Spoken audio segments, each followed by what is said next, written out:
I think we're here. I think we're here right now. And I got to be honest with you. I don't know how the hell I got here. I'm not kidding you when I tell you this. I am technologically challenged. I'm here. I'm glad I'm here. But man, what a mess it's been here getting here. I want to say something right now to my two daughters who are both at the university, two of my daughters who are both right now at the University of Michigan, one a freshman, one a senior.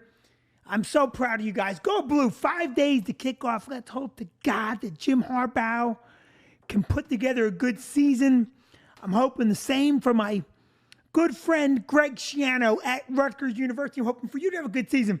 And let me tell you, so I'm a Rutgers guy, and when I say that, what I mean is I went to Rutgers. I didn't graduate Rutgers, but I'm a Michigan guy because I got two kids there, and I fell in love with that school. If I could go back in time, I would go to Michigan and fail out of there instead of Rutgers. I would fail out of a much better school if I could. But that's neither here nor there. I didn't really fail out. Just my life took a turn. But neither here nor there. What I'm trying to say to you is that I'm hoping that football starts and goes well this year. That's what I'm hoping for. I want a great collegiate year. And I want the New York Football Giants to go at least give me 9 wins this year. I'd be thrilled if you could do 9 wins.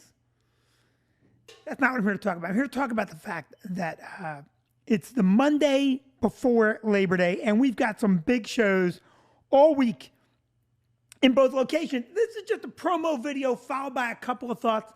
This week in New Brunswick on Tuesday, Wednesday night, Impractical Jokers, or the Tenderloins, whatever you want to call it, are there for 4 shows. Listen to me. Get off your ass and get those tickets. This is a rare show. We can't do this show all the time. And you should be there. And then on Friday, Saturday, it's Mark Norman. Thursday night, we're with a Vicky and Vinnie live show. So it's a huge week. Just go and camp there and stay at the club Tuesday through Saturday. Then Sunday, another great show. It's a 6-night work week in New Brunswick. Now, in Bridgeport, one of the best comics ever, one of my favorite comics ever, Damon Wayans. He's there Friday, Saturday, Sunday. I don't know what I need to tell you people in Bridgeport other than get off your ass and get those tickets. That show is going to be amazing. Damon Wayans live Friday, Saturday, and Sunday night in Bridgeport. Look, it's Labor Day coming up, and the end of summer is here. We got to go back to school. We got to go do all the things that we don't want to do. So what's my advice for the last week of summer? Well, first of all, enjoy your last couple of days of not being masked. Look, I think I speak for all Americans everywhere when I say, I don't know what the fuck is going on anymore. Neither do you. Neither do you. So what should we do? Grab this moment like it counts and enjoy it. Live it.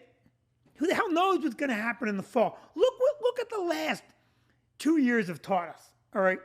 Just 2 short years ago, pre-pandemic, we're on top of the world. Now look at us. New Orleans has no power. The surge, the COVID surge, Afghanistan, it's a mess. The world is a mess. The only thing that isn't a mess is what you decide is not a mess. Go and have fun. I don't care. If you can't make it to the club this week, shame on you, but have fun. Hi, Catherine Heath. How are you? Go Blue indeed, Catherine. So just what you need to do is go and enjoy your life. I, for one, am done with drama. I just told one of my older children today, no more drama, ever, ever. Life's got plans. Drama will find you. And I gotta tell you, he took it well. He took it well, which made me happy. It's not always easy to get those people in your life to stop with the goddamn drama. Me, I've had it. I don't know what to get worked up at anymore. There's only a few things to get worked up at. The security line at Newark International. Get worked up at that. Get worked up if that's something that pisses you off, and I don't mind if it pisses you off. get worked up at rising prices everywhere. I bought sliced watermelon yesterday. This is how I got trapped into paying way too much. I picked up a thing of sliced watermelon. I'm thinking maybe it's going to be $5. $22. $22. And they shamed me into buying it because when I rung it up at the register, I'm like, wait, what was $22? The watermelon. One thing this big, not even a full football. And she goes, well, you got to pay people to slice it. And in my head, I'm going, holy shit, I got to get a job slicing watermelon. Because $22 for a sliced watermelon, I mean, I'm telling you, I thought it was going to be $5. And then I realized I bought sliced pineapple, $20. And because there's a human being looking at me, I can't just say, well, fuck that, I'm not paying that. So I felt bad. I didn't want to feel like a lowlife. And so I had to buy the watermelon. I was going to go home, take the cellophane off and take a bite, and then take it back and go, this doesn't taste right. Because for $22 for what amounted to about a quarter of a watermelon, it's got to taste amazing. It's got to be incredible. But instead, I got this ShopRite employee saying to me, you're going to pay someone to slice it. Don't be cheap. So I paid for it.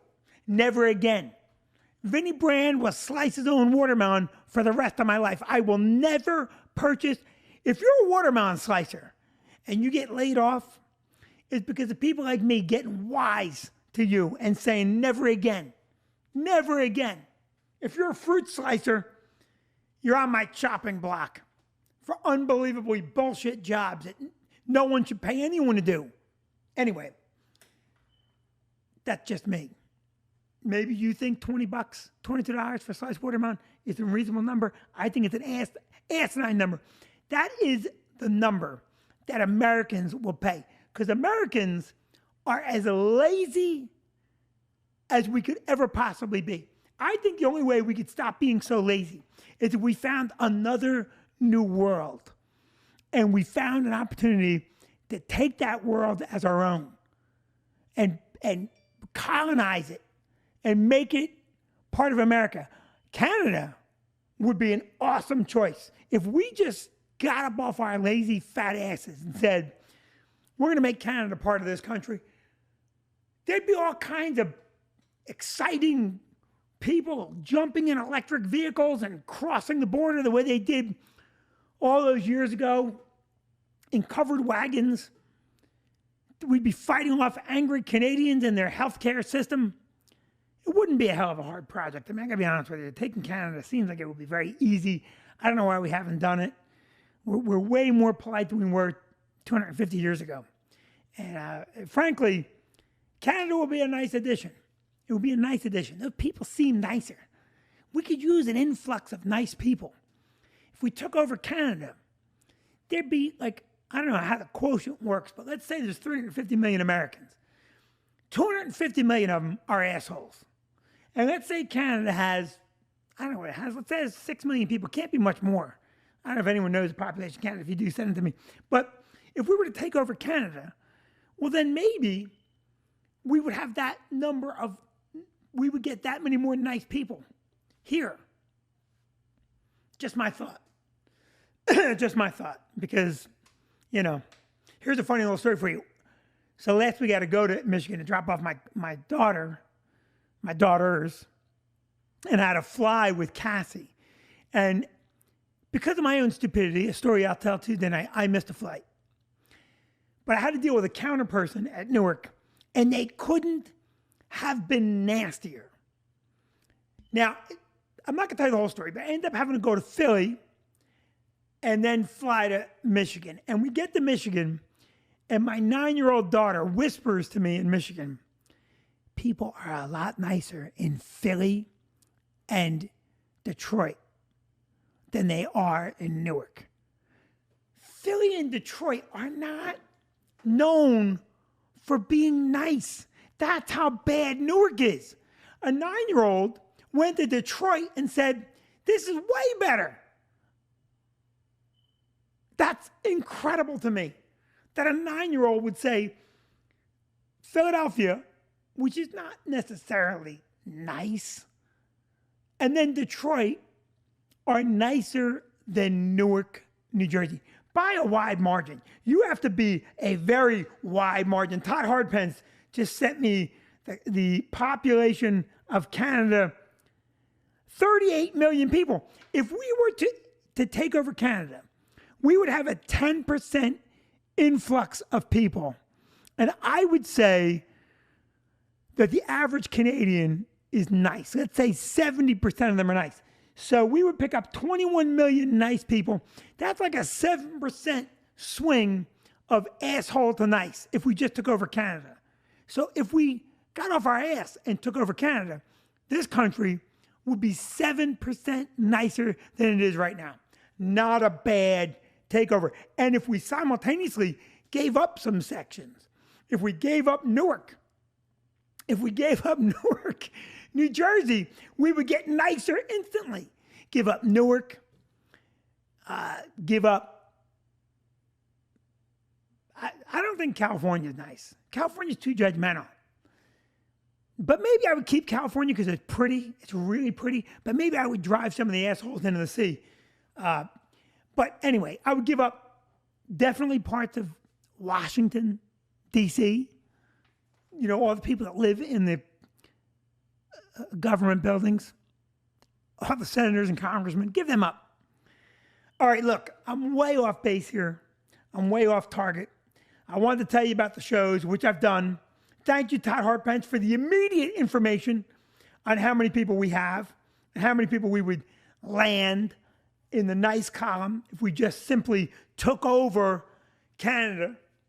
By the way, I don't know how big the Canadian military is, but, you know, we tried to take over and we did run Afghanistan for a while, but those people didn't turn into us. So getting out has proven, you know, tragic. But I think the Canadians would become us pretty quickly, except for maybe the French Canadians in Montreal. They would probably resist, but they're not even Canadian. They consider themselves French, so they could just stay that way. That would be the percentage of people that we don't necessarily improve from. We'll talk more about this later on, my theories of what we should take over. I got to go do actual work. Damon Wayans in Bridgeport, spread the word. Mark Normand in New Brunswick, spread the word. The Impractical Jokers as the Tenderloins tomorrow and Wednesday. Vinnie and Vinnie Live Thursday in New Brunswick. Big, big stuff happening. Love to all of you. Share the video. I'm getting out of here. And I will tell you later about Apple support and what it took to get my computer fired back up. Also interesting, Apple support. I know some of you hate on Apple. Apple support is just amazing. Apple support should run Newark Airport. It would be a lot better. I'm going to get a job at TSA, by the way. We are doing Vinnie and Vinnie Live Thursday. Todd, come. By all means, come. So we are definitely doing that Thursday night, 7:30 show. Come, it's our last show of the summer. And then we'll start doing some more regular shows. We took a lot of time off in the summer. Yeah, because being TV stars is a grueling job. So we need some time off. I'm going to punch out of here. Love to all of you. Please share the video. Please share the word. And I will talk to you all very soon. And next